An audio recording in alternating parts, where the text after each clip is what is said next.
I'd like to tell you about a web-based encyclopaedia that we're launching on February the 27th, which is about the legacies of British slave ownership. And the purpose of the work that we've been doing here as a team for the last 3 years, and that we're going to continue doing for another 3 years, is to find ways of putting slavery back into the centre of British history. It's been rather sidelined, thought about through abolition. Slavery has got displaced by abolition, and we want to make people think again about the whole question of the importance of slavery in the formation of modern British society. So over the last 3 years, we've been investigating the slave owners in Britain who received compensation at the time of abolition. When slavery was abolished in 1833, £20 million was paid in compensation to the slave owners in order to get their agreement to emancipation taking place. And that 20 million was paid by British taxpayers in exchange, as it were, for the property in people that slave owners were required to give up. And that was, of course, a strange business because the moral case against slavery was that people should not be owned by other people. Nevertheless, the 20 million was paid.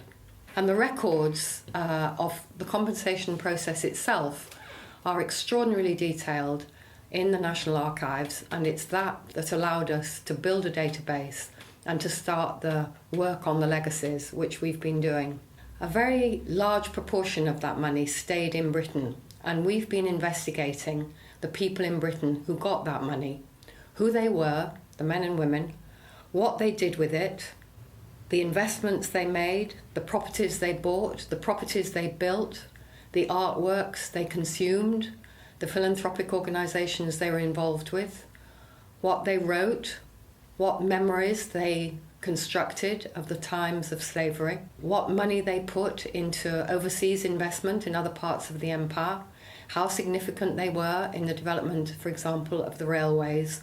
All these ways of thinking about the legacies of compensation and slave ownership.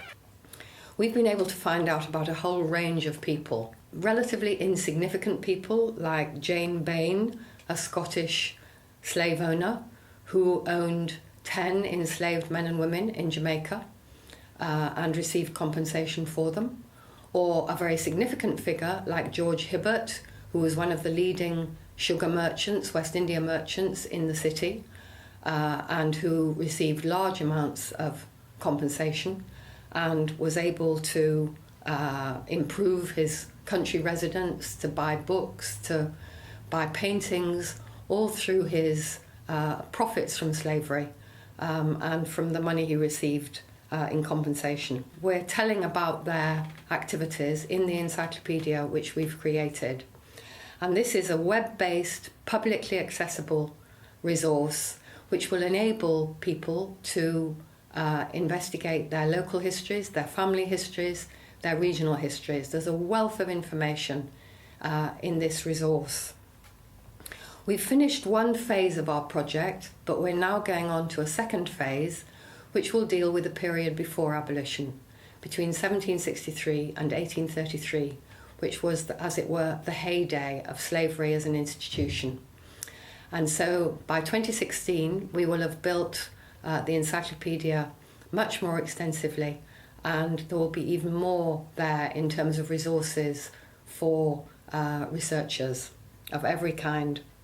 The point of all this, part of what we're interested in, is being able to rethink the institution of slavery and its place in British history, and to reinflect the ways in which our, quotes, island story has been told. It's not an island story, it's a story of global connections, of power and of violence and expropriation in this context. And retelling the national story as a story of entanglement and connection is part of what we aim to do. We hope you'll make use of the resource and find it interesting.